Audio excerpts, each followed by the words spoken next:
તારીખ 14/6/2026ના રાત્રિના 1:30 વાગ્યાની આસપાસ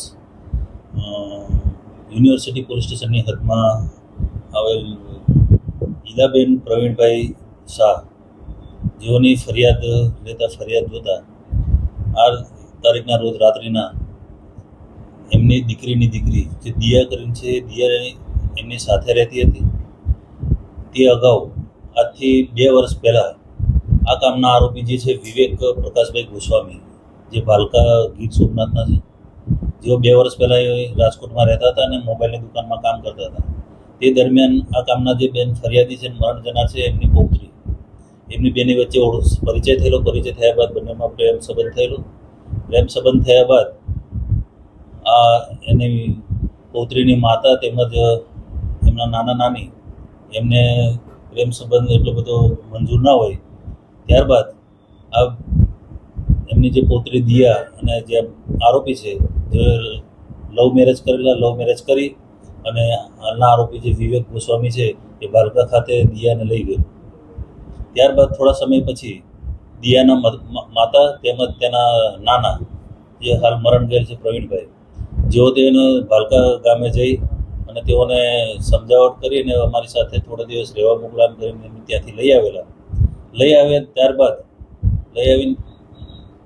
અહીંયા આવ્યા પછી વિવેક, જેમનો આરોપી છે વિવેક ગોસ્વામી, એના ફોન પર વાત કરવાનું બંધ કરી દીધું અને તેનો ફોન પણ બ્લોકમાં મૂકવામાં આવ્યો. જેથી વિવેકને એવું લાગ્યું કે અમને બેને છૂટા પાડી દેશે, અમારા બેના લગ્ન સંસાર નહીં ચાલવા દે. જેથી રૂબરૂ મળવા આવેલો આ તારીખના રોજ રાત્રે.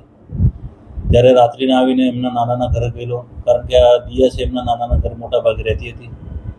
નાનાના ઘરે જઈ અને દિયા ક્યાં છે એમ પૂછતા કીધું કે હાલ દિયા નથી, તારે શું કામ છે? જેથી બોલાચાલી થઈ. બોલાચાલીમાંથી ઝપાઝપી થતાં આ હાલના આરોપી જે વિવેક ગોસ્વામી છે, તેઓને પોતાની પાસે છરો કાઢી અને તેની નાની જે હાલના ફરિયાદી ઈલાબેન અને મરણ જનાર પ્રવીણભાઈ શાહ બંનેને આડેધડ છારીના ઘા મારી, જેમાં પ્રવીણભાઈ છે જેમના નાના, એમનું મૃત્યુ થયેલું છે અને ઈલાબેન ગંભીર રીતે ઘવાયેલા છે. જેઓની ફરિયાદ થઈ યુનિવર્સિટી પોલીસે ફરિયાદ લઈને તપાસ હાથ ધરી છે. આરોપીની ધરપકડ કરી લેવામાં આવી છે અને હાલ યુનિવર્સિટી પીઆઈ જાતે આ ગુનાની તપાસ કરી રહ્યા છે. હાલ તપાસ ચાલી રહી છે, પણ 2 વર્ષ પહેલાં પરિચયમાં આવેલા ને ત્યારબાદ આ લોકો લવ મેરેજ કરી અને પછી ત્યાં ભાલકા ખાતે રહેવા ગયેલા.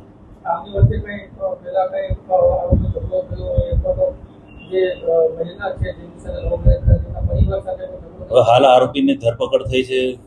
આરોપીને અને ફરિયાદીના બધાના નિવેદન ચાલુ છે, જેથી વધુ ઘનિષ્ઠ પૂછપરછ તેમજ રિમાન્ડ પણ મેળવવામાં આવશે. રિમાન્ડ મેળવતી પૂરેપૂરી તપાસમાં જે પણ નીકળે તે તપાસ કરવામાં આવશે.